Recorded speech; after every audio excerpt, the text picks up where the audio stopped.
fiction, science fiction, horror, fantasy, crime, LGBT, thriller. You have now entered the House of Mystery with your hosts, Erik Shapiro, David North Martino,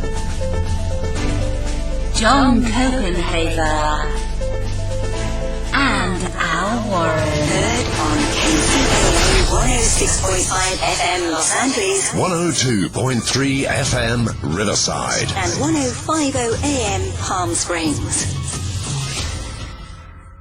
Joining us on the line, we have the one and only Robert Rand talking about his Menendez Murders book. Thank you for being here. Thanks for having me, Alan. I'd like to know how you got so involved in this. Well, in August of 1989, I was a freelance writer working for the Sunday magazine and the Miami Herald, Tropic magazine, and I had an assignment to go out to Las Vegas and research and report a story about the home video business. In the 1980s, the home video business was taking off. Home video actually began in the late 70s, and it was all porn. But by the early 80s, the mainstream studios said, wait a minute, we can release our movies and create a whole new income stream, and it became an enormous income stream for the studios. And so by the late 80s, there was an annual trade show called the Video Software Dealers Convention in Vegas, and a third of the convention was still porn, but two-thirds of the convention was the mainstream studios, and they would bring their biggest stars, Sylvester Stallone, Julia Roberts. They would throw parties, elaborate parties. I mean, it was a 4-day blowout. And mom and pop retailers, who were a significant percentage of the business back then, would come to Vegas, and so along with Blockbuster, make it a Blockbuster night. So in the 1980s, all the major studios quickly opened up home video divisions, and eventually the independent studios did the same thing. Carol Cole Pictures was one of the most successful independent studios in the 80s. They released the Rambo movies. They released a movie called Basic Instinct with Sharon Stone that many people are familiar with. So in August of 89, early August, I'm in Vegas, and I'm talking to all kinds of people in the home video business. And I had a friend who was editor of a trade magazine. He's taking me around and introducing me to people. And I come back to Miami, and 10 days later, I get a phone call at 10 in the morning on a Monday morning from my friend who says, there's a high-profile guy in the home video business. He and his wife were blown away last night in Beverly Hills. And okay, that caught my attention. And he was Cuban American, which made it a potential interest to people in Miami. And in the one general fact that a lot of people don't realize is there were 7 months between the killing of José and Kitty Menendez and the arrest of their sons, Lyle and Erik Menendez. And in the first few days after the deaths of José and Kitty, the Menendez murders were really only on the national media radar for maybe 3 or 4 days. In that first week, the Wall Street Journal ran a front-page story, and the headline was "Hints of Mob Rub-Out." And the LA Times was also running stories about, they were quoting unnamed sources in the LA County Sheriff's Office saying, these murders, we believe that this was something related to organized crime. And there was a legitimate reason why people were speculating that, which was that the home video business, as I just mentioned a minute ago, the origins were in adult film. And a lot of those early home video people had alleged connections to the mafia. So José Menendez was hired by Carol Cole Pictures to open a home video division, and they bought a company called IVE and renamed it Live Entertainment. And Menendez's assignment was to, create a successful company out of IVE, which had been kind of a B movie distributor, and they also had softcore porn. And Menendez had a very violent. Well, I shouldn't use the word violent. He had a very strong disagreement with a man named Noel Bloom, who had been the owner and CEO of IVE. And when Menendez took over, they basically pushed Noel Bloom out, and there was some serious animosity and a lot of legal wrangling going on for a settlement. And so Noel Bloom was actually one of the early suspects in the media. Now, he was never a suspect to the Beverly Hills Police, but anyway, that's more information than you needed to know about how I got into the story. I just spent a couple months researching the home video business, and all of a sudden the media is saying, this lovely couple is killed in Beverly Hills, and the media speculation, LA Times, Wall Street Journal, mainstream media saying it might be mob related. And so I kind of dove into that, and within about 10 days, I found out that José Menendez had a sister named Marta Cano who lived in West Palm Beach, Florida. And in 1989, before the internet or cell phones, I got out the West Palm Beach phone book in the newsroom at the Miami Herald. I found Marta Cano's home number. She was listed.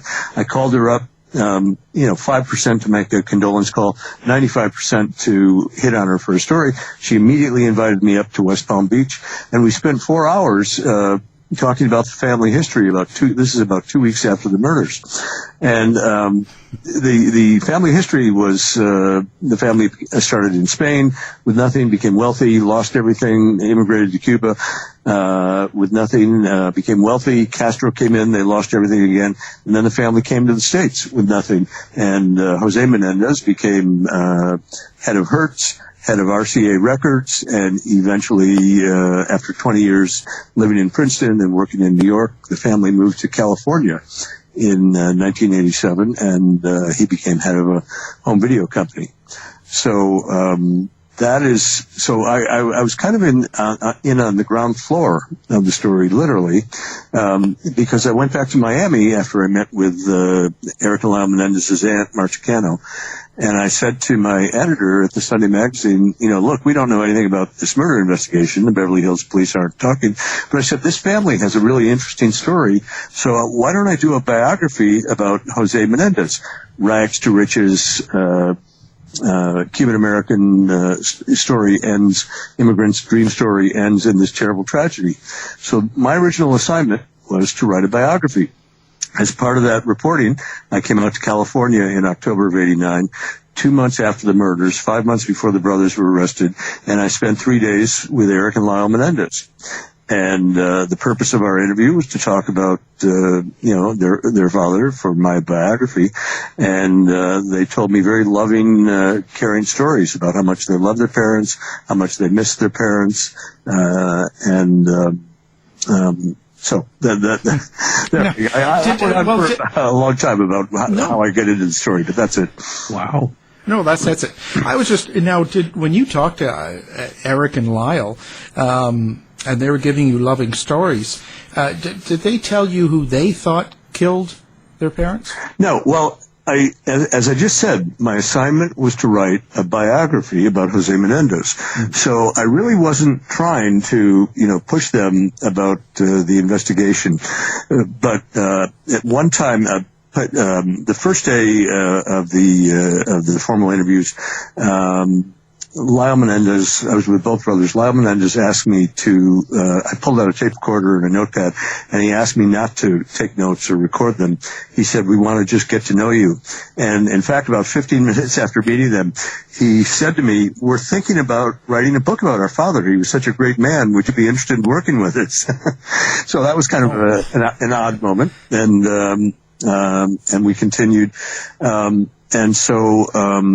on that first day, we were just kind of talking in general about 90% of the conversation was focused on their father and what a great man he was, and they were telling me how he wanted to liberate Cuba, and that he wanted to actually had a 5-year plan, which his Jose's sister Marta told me about, in which his plan was to leave the entertainment business in 5 years, move to Miami, run for the U.S. Senate, and his goal was to liberate Cuba from Castro. So the second day of the interview, Lyle had left on a red eye at midnight the night before because he had to go to New York, where he had bought a chicken wing restaurant in Princeton. And so I was alone with Erik, and when Erik had been together with Lyle, Lyle was doing 90% of the talking, and when Erik would talk, I noticed that he was kind of looking over at Lyle as if, am I doing okay? And when I was with Erik alone the second day, Erik's personality was 180 degrees different, and he was telling really loving anecdotes. He was appropriately emotional, and so at one point, about 2 hours into the 3.5 hour that I recorded interview I did that day, I said to him, look, I'm not doing a story about the murder case, but I just want to ask you a few questions about, the night you came home and found your parents. And so Erik did answer a few questions. At one point, he said to me, here's a quote, he said, I think that possibly if Lyle and I would have been at home, if we would have been able to do something about it, maybe my dad would be alive. Maybe I'd be dead. I don't know. I wish I definitely would give my life for my dad's. So, these are pretty interesting moments, quotes to me. And I was using a 1990s audio cassette recorder. And right at that, we had talked about 10 minutes about the night of the murders. And right at that point, the tape ran out on my audio cassette player. And Erik was kind of misty-eyed, and he said to me, can we stop talking about this? This is really difficult. And, I'm a compassionate journalist. And so I said, yeah, don't worry about it. But that 10 minutes is a really interesting piece of, is a really interesting interview, which I, of course, go into in the book. Yeah. What was your feeling on the two of them, as in their interactions when they were together? And did you feel like did you have any intuition at all that they might have been part of it, or any sort of feelings? No, I had absolutely no reason to be suspicious of them. The brothers were not suspects publicly in October of '89. I later found out that actually the Beverly Hills police received a phone call from a lawyer about 10 days after the killing of José and Kitty, and the lawyer was calling on behalf of the mother of one of Erik Menendez's friends from Calabasas High, where he had gone the year before the family moved to Beverly Hills. In fact, one interesting factoid is that the Menendezes had only lived in Beverly Hills for about 8 months. They'd been living in Calabasas, which nobody knew what Calabasas was back then, and now we all know about the Kardashians. But if the murders had happened 8 months earlier, it would have been the Calabasas murders, and that doesn't quite have the same ring as my cover story on People magazine in March of 1990, Murder in Beverly Hills. So the Beverly Hills police got a tip from a lawyer who said, you should look at the brothers. And they were looking at the brothers within 10 or 12 days. But none of that was public. So fast forward to December of '89. It was 2 days before my deadline for the Miami Herald magazine story about a 6,000-word feature biography, and the brothers' aunt, March Cano, had given me the famous family portrait, the foreshot that's been in the media a lot. The two brothers are standing, the two parents are sitting. And she called me up late one afternoon and said, you can't use the picture. The brothers were coming out of a bank in Beverly Hills this morning, and somebody walked past them and said, you're next. And, that kind of got my attention. So I hung up with her, and I immediately called Les Solar, the lead detective at Beverly Hills Police, and I said, tell me about the death threats the brothers got this morning. And he said to me, "What death threats?" And I just, I told him, I said, "Well, I assume, I just found out, from their aunt that they were coming out of the bank." Somebody said, "You're next." You would assume if your parents are brutally murdered and you get death threats, I think I'd go running to the police station. So they had not. And 2 minutes later, or about 5 minutes later, the aunt called me and was yelling at me and said, "Why did you call the Beverly Hills police? The brothers did not want them to know about the death threats." And I hung up with her and I went into my editor's office, Tom Schroeder, and I said, "Wow, this feels a little weird." And he turned to me and he said, "They did it." And I said, no, I don't think so. Again, this is December of '89, the arrest in March of '90. I said, "I don't think so. I spent time with them, talked to the relatives, but because Tom Schroeder said they did it, I called Les Solar back at the Beverly Hills police station and started asking some direct questions. And he, of course, would not tell me anything. But between the lines of what he was saying, it was very clear to me that the brothers were the primary suspects. And I, had at this point in December of '89, I already knew that it had nothing to do with the home video business, but I really had no definite theory on, who the suspects might be. So at the last minute, the day before my article was published, we added 2 or 3 paragraphs about that the Beverly Hills police are even looking at the brothers as potential suspects, and it was the first media speculation in any mainstream media that the brothers were under suspicion. That must have lost your trust with the brothers right away then. No. No, actually not, because along with a little information about that the Beverly Hills police have not eliminated them as suspects, I had some quotes from their aunt in which she said, "We're aware that the Beverly Hills police are looking at them, but there's no way that they were involved in this, and the family fully supports them." So like a good journalist, I had both sides of the story. I had the police speculation, and I had the family reaction. And so although what happened was, after I interviewed the brothers in October of '89, actually 9 days after my interview with Erik Menendez, when he's telling me loving, compassionate stories about his parents for 3.5 hours, 9 days after that interview, he went to the therapist, Dr. Jerome Oziel, and confessed the murders. And I always wondered, what impact did that have on him, spending 3.5 hours with a reporter, putting on a facade. Yeah. Now, that's a really interesting part of the case, is the therapist and the relationship that he had with the therapist as well as the girlfriend. Like that was a pretty weird setup, wasn't it? Well, the story of Dr. Jerome Oziel and his girlfriend, mistress, paramour, whatever you'd like to, whatever words you'd like to use to describe her, could be a book in itself. Dr. Jerome Oziel was a Beverly Hills psychologist. Dr. Oziel was married to another therapist, his wife Laurel. They were in practice together. And in the summer of '89, a couple months before José and Kitty Menendez are killed, Dr. Oziel begins a romantic relationship with a woman named Judalon Smith. And so their relationship is, kind of playing out over the next few months. And it's kind of in the background of the Menendez brothers story. And on the night that Erik Menendez confessed to Dr. Oziel, it was Halloween 1989.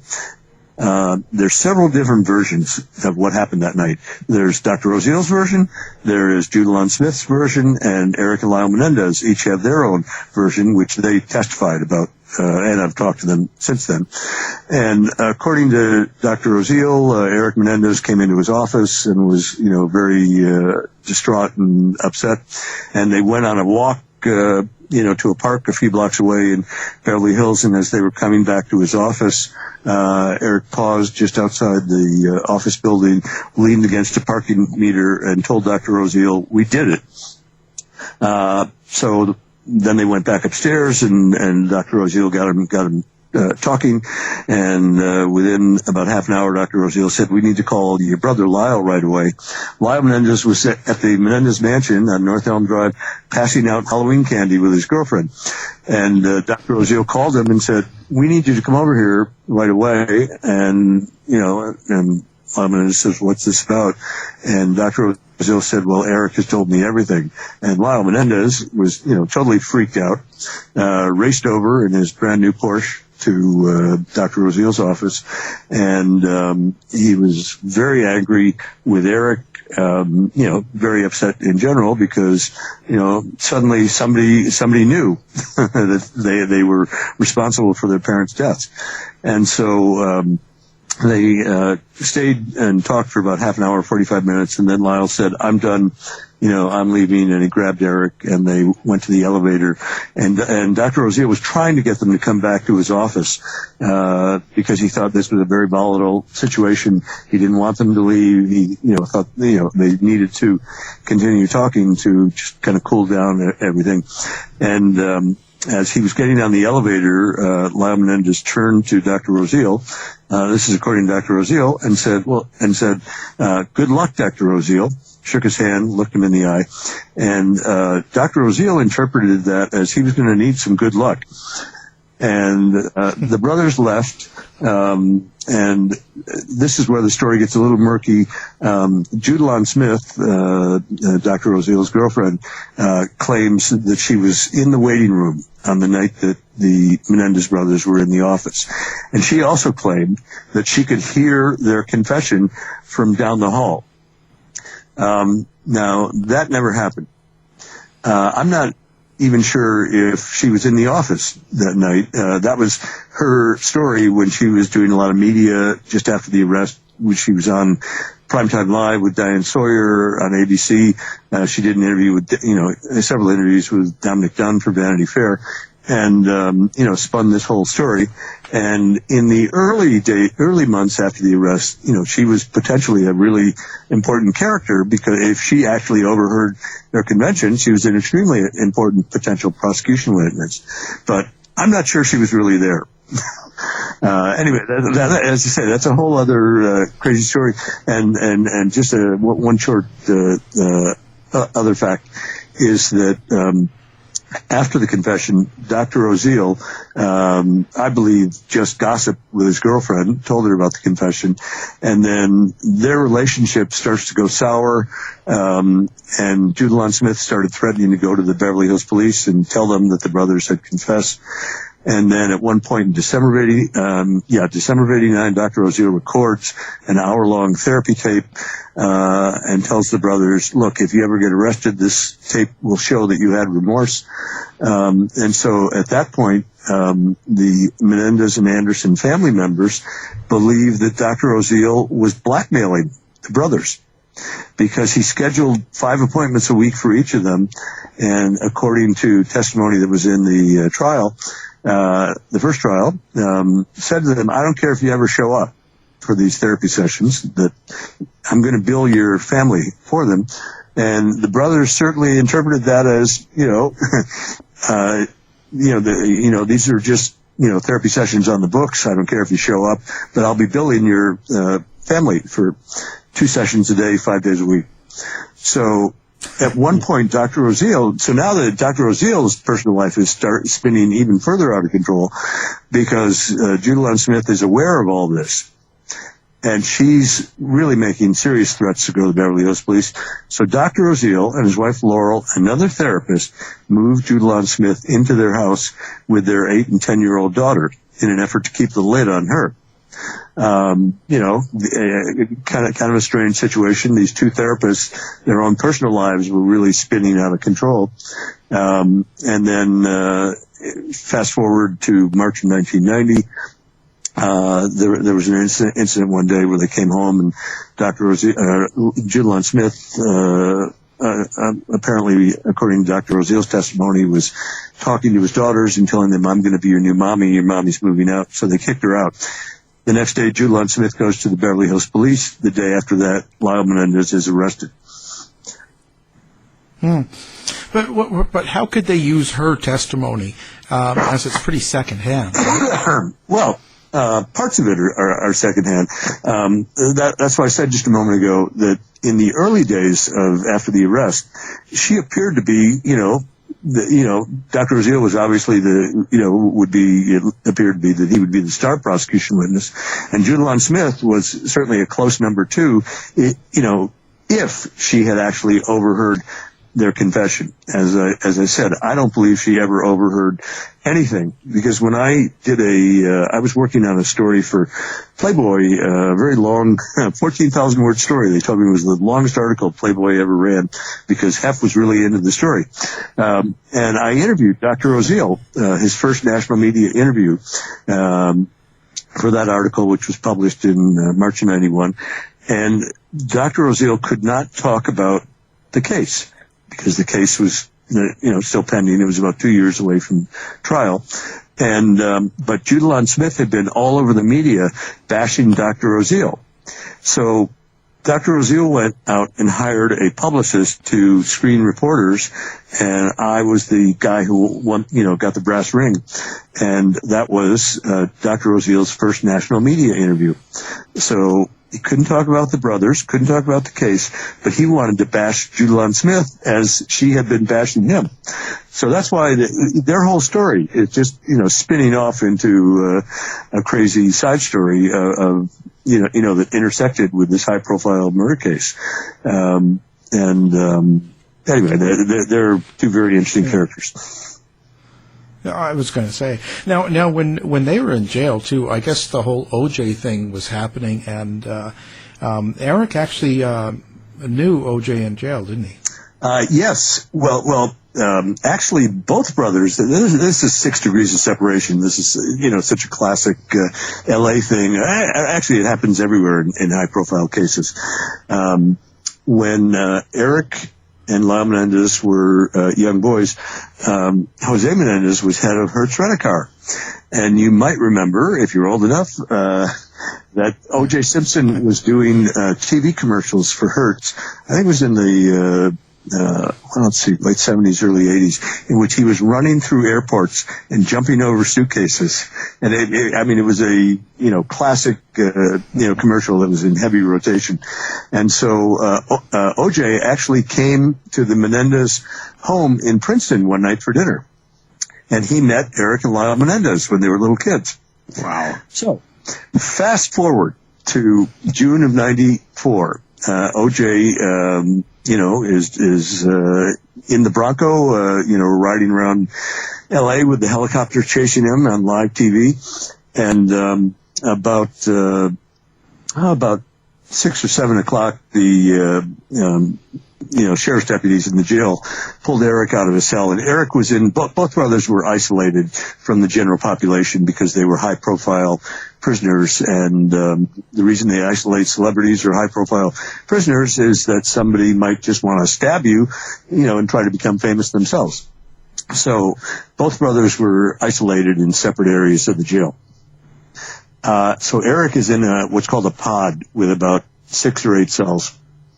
The sheriff's deputies pull him out of the cell about 6 or 7 o'clock at night on that Friday night of the Bronco chase. They hand him a mop and say, clean up this pod. And Erik had a TV, and so he was watching the Bronco chase. And when they pulled him out and handed him the mop, Erik had a moment in which he said, "Well, I wonder if they're about to bring OJ into my neighborhood of cells." And about 10:30 that night, he heard the crowd of deputies coming down the hall, and O.J. Simpson walked by his cell in handcuffs, and they placed O.J. in the cell right next to Erik Menendez. Now, O.J. Simpson, if people can remember before, he was O.J. Simpson, the killer. O.J. Simpson was a beloved football player. He had been an actor in, a couple of Naked Gun movies. He was a football commentator. Everybody loved O.J. back in the days before long before the murders. O.J. was used to being, kind of buddies with everybody and friendly. And that first night he was doing a lot of talking with the sheriff's deputies. And, after, the deputies basically went away for the night, Erik Menendez started whispering to O.J. and telling him, you cannot talk to these deputies. These guys are not your friends. They may be wearing recording devices. Anything you tell them, they're going to report to the prosecutors and the investigators. And so what a bizarre situation in that Erik Menendez is giving O.J. Simpson advice on how to survive in jail. I wonder if they talked about the ham dinner that they had back in the day. Well, they probably did talk about recognizing each other, I'm sure. Well, actually, my memory is that Erik did tell me that he, mentioned something that he had met O.J. before, and that O.J. probably didn't remember. But I don't know that for a fact. I'll have to give O.J. a call next week. Yeah. He's out looking for the killers on the golf course. Right. Well, funny you mentioned that. I was just a couple weeks ago. I just happened to take a look at about an hour after the O.J. verdict was announced, which was October 2nd. I think it was October 2nd or 3rd, 1995. O.J.'s son Jason, along with his mother and sister and some other family members, were having a news conference in the courtroom where the trial had taken place, where the verdict was announced. And Jason Simpson read a statement from O.J. in which he said, my father is going to devote his life to looking for the real killer. And I just stumbled across it a couple weeks ago, and that was kind of fascinating too. Because I knew in the back of my head, but to actually see the video was kind of fascinating. But right. The 6 degrees of separation. Erik and Lyle. I'm sorry. Erik and O.J. are in cells next to each other, and Erik. They couldn't actually see each other because their cells are right next to each other, but they could kind of whisper that between each other, and sometimes they would pass letters back and forth when one or the other was being taken to the showers. Oh, maybe someone dropped the soap. Oh, well. Bada boom. Oh, no. Yeah, Al, be quiet. Okay, so now one of the biggest things in the whole case, the first one in the second trial, was about the sexual abuse. And they used a lot of that in the first trial, and they didn't in the second, and they weren't able to. You have brought up a letter that happened between Erik's cousin and I believe Andy Cano and himself, mentioning the abuse that before the murder. So now you say that was never used in the trial. So how did it come out, and how did you get it? Let me just say a couple things quickly. In general, the first Menendez trial was a media sensation. It was carried live on a brand new cable channel called Court TV, gavel to gavel, all day from 9 a.m. to 5 p.m. And then Court TV ran a 3-hour highlight show at night called Primetime Justice. So people in the U.S. and all over the world were following this trial like a novella. The general public was kind of stuck on, first of all, the mainstream media adopted or signed on to a log line on the trial: greedy rich kids kill Ozzie and Harriet on a Sunday night in Beverly Hills.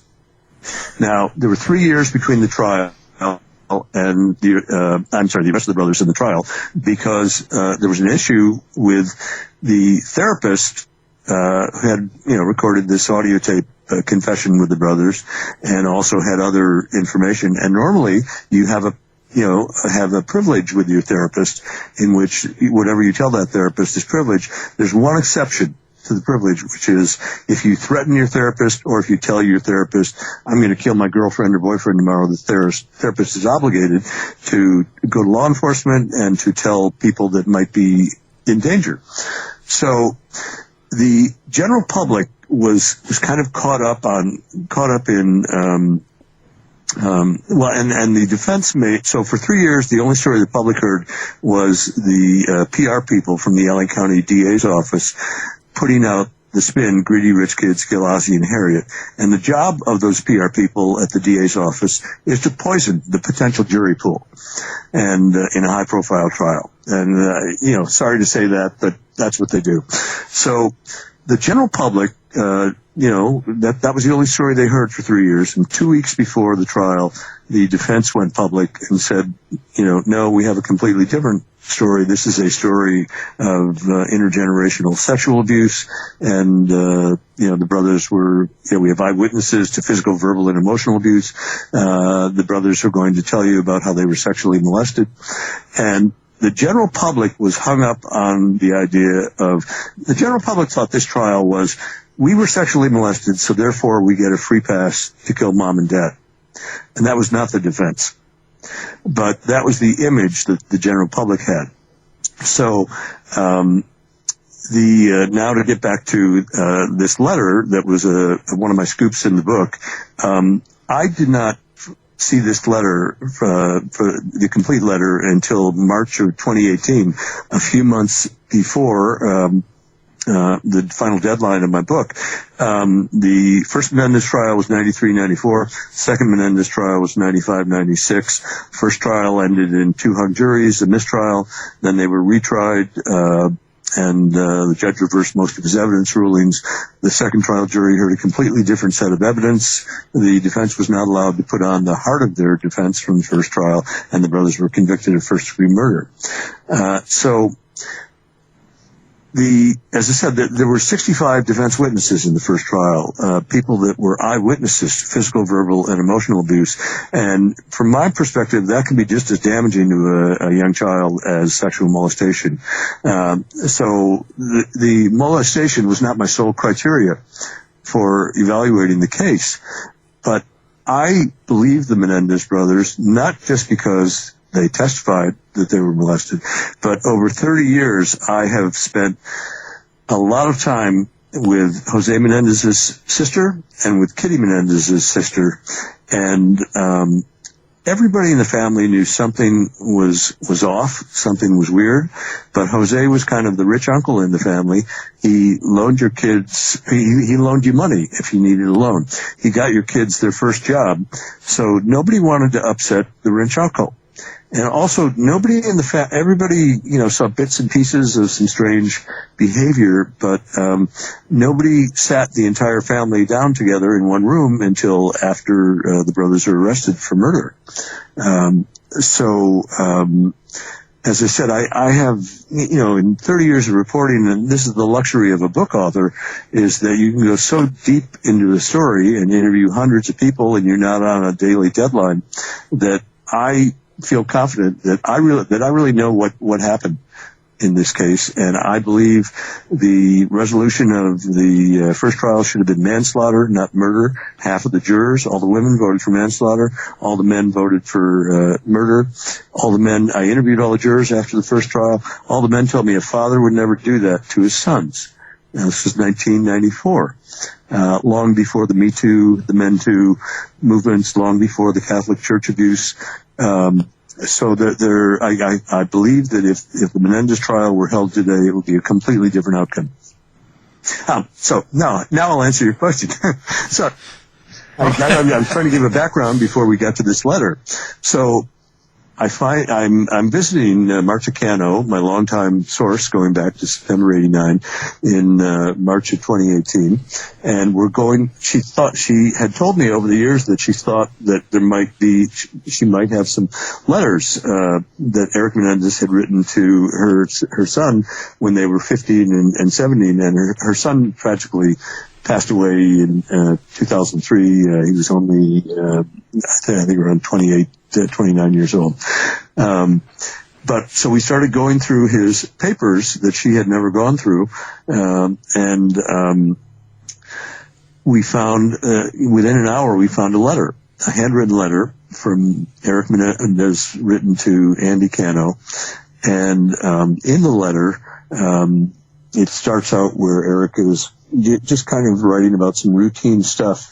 And the letter was not in an envelope, so, there's no postmark, that can document specifically when it was written, but the content of the letter authenticates when it was written, because one of the first things Erik writes about is a Christmas party that the family had at the Beverly Hills mansion for all the employees at Live Entertainment, and he writes details about a giant Christmas tree that his mother bought, and a ice cream sundae bar that they have the party. And I knew about this party independently.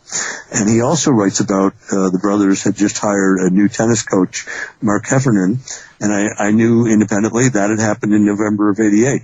So the letter's kind of routinely going along about, kind of routine stuff. And at one point in the letter, Erik writes a paragraph about that he's that his mother is kind of out of it, and he's really worried about her.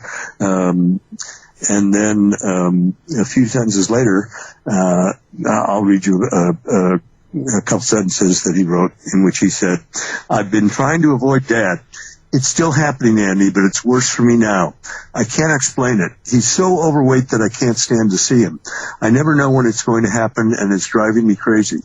Every night I stay up thinking he might come in. I need to put it out of my mind. I know what you said before, but I'm afraid.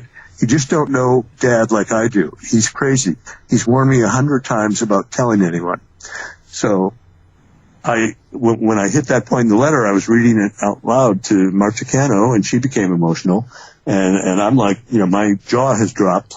And within half an hour, 45 minutes, I called the brother's appeal attorney, who's based in Berkeley, and told him about the letter and started reading him some sections. And obviously he knows the case extremely well, because he handled the brothers' appeals in state court and in federal court in the Ninth Circuit, and they were turned down on their last appeal in 2005. So that's the end of the road. The only way you can reopen an appeal is if you have new evidence. And the light bulb went off in my head. Well, this is new evidence, and potentially significant new evidence. So that is the general background about this letter, and it is now. I actually hand carried it from West Palm Beach to Berkeley because I knew it was, of such major significance. I didn't want to send it FedEx and have it get lost. So I hand carried it to Berkeley.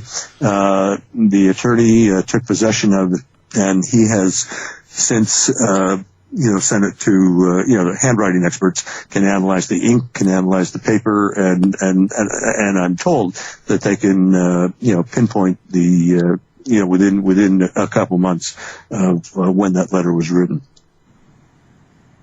Well, what do you think the difference it would make if they could prove the sexual assault in a trial? Do you think it would just lighten the sentence? Well, two things. People that are sexually molesting children typically don't invite, somebody in to watch, or they don't videotape them molesting their kid or whoever. So, there will never be, concrete evidence. But from my perspective, 30 years of reporting, hundreds of interviews. I was in each 6-month trial every day listening to testimony. There's an overwhelming amount of mitigating evidence that I believe that the trial, as I said a moment ago, should have been a manslaughter resolution, not a murder. A manslaughter would have sent them to jail for about 22 to 25 years. They've been in jail for 29 years and about 8 months. The 30-year anniversary of their arrest is coming up in March of 2020.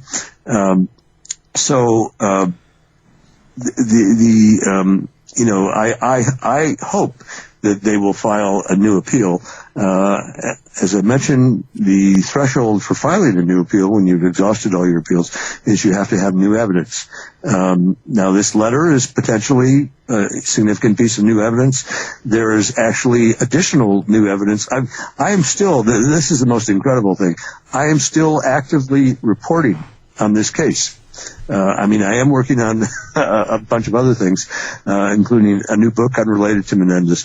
But I am actively doing reporting, and I think he's going to develop some other significant evidence. And so the best outcome, you file an appeal, and you have to show the court that you have new evidence. And the best outcome of that filing is that you're granted a hearing to consider your request for the appeal. And the best outcome, what you're asking for is you're asking for a court to grant you a new trial.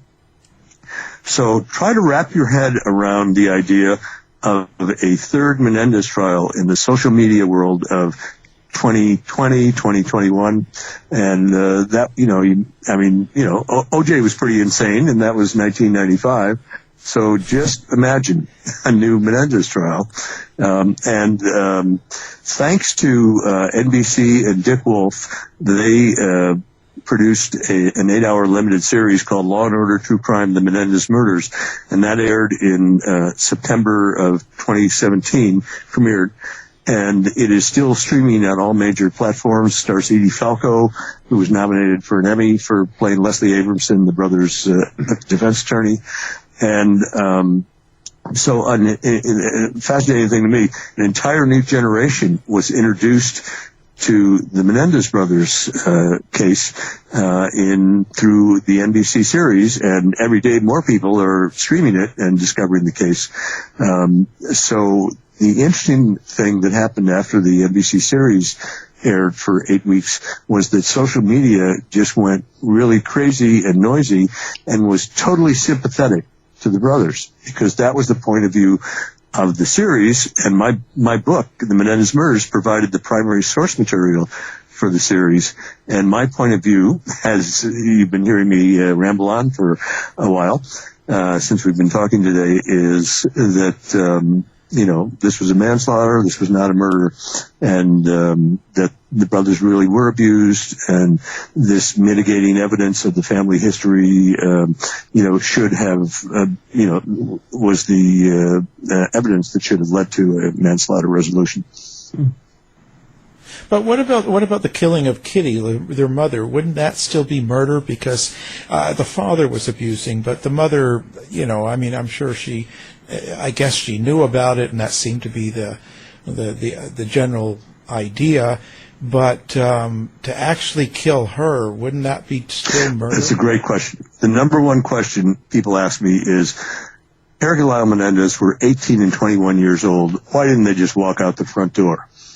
And that's easy to say if you're thinking of them through the perspective of a normal 18 or 21-year-old. But the therapy experts, the defense therapists that evaluated them, told me that their emotional maturity was somewhere between 8 and 10 years old. They couldn't imagine life without their parents. So even though a normal person, it's easy to, just logically say, well, they would just walk out the door. The brothers couldn't imagine walking out the door. The second question that people ask me the most is, okay, I might be willing to accept that José Menendez was a monster, but what about their mother? Kitty Menendez was a mother, and we all, believe the general stereotypes that mothers are supposed to be nurturing and caring and loving, and unfortunately, not all mothers are. Kitty Menendez was an alcoholic. She had issues with prescription pills, and the brothers testified that there were a series of confrontations in the days before the murders, and in one of them, Kitty Menendez told the brothers, they were talking to her, about the abuse, and she said, I've known, according to their testimony, she said, I've known all along. Do you think I'm stupid? And that was a crushing piece of information for the brothers, the idea that their mother knew and didn't do anything to protect them. So of course, Kitty Menendez didn't deserve to die, and neither did Jose Menendez. And as I said a few moments ago, nothing gives you a free pass to kill mom and dad. But these were two dysfunctional parents, and they raised two troubled sons, and everything ended in this terrible tragedy. And in the second trial, one of the major differences from the first trial was at the last moment, at the very end of the trial, before it went to the jury, before the case went to the jury, the judge changed his instructions to the jury, and he would not allow the defense attorneys to argue that the murder of Kitty Menendez was a manslaughter. The judge said Lyle Menendez didn't testify at the second trial. Erik Menendez tried to carry the ball for both brothers, and so the judge said, I'm not going to let you, argue manslaughter for Kitty Menendez because I haven't heard any evidence about Kitty Menendez. So and the defense made the mistake of assuming that, he had allowed them to use this imperfect self-defense instruction on Kitty Menendez in the first trial. They assumed that they were going to be able to do that in the second trial. And that was a really critical, kind of death blow for the defense, that, they were, surprised by, caught off guard. So that was a key factor in the brothers being convicted in the second trial. And then after they were convicted of first-degree murder in March of 96, there was a second segment of the trial called the penalty phase, in which the jury had to decide between the death penalty or life without parole. And during that 3-week penalty phase, the jurors heard all of that family history that the judge had kept out most of it in the second trial. The family history that was the heart of the defense in the first trial. So the jurors voted for life without parole after 3 weeks. I interviewed all the jurors, and 3 or 4 of them told me after the second trial, if they had heard that family history in the guilt phase, they would not have voted for murder. So some people have said, there's the fix.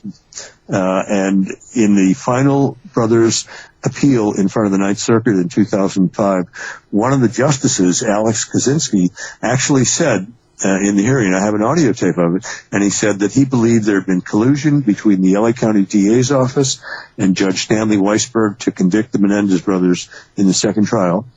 But even though he said that, Justice Kaczynski still voted against the appeal. But anyway, it's a really interesting case. Yeah, it's pretty amazing.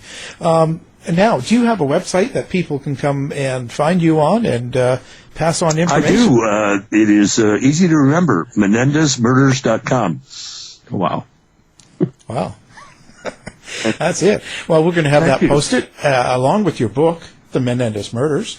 Thank you for talking with us about your book and about the research in the case. Guys, Robert, thanks so much for having me on. Thanks, Robert. It was fantastic. To find out more about our show, guests, or to listen to past shows from our archive, please go to www.houseofmysteryradio.com.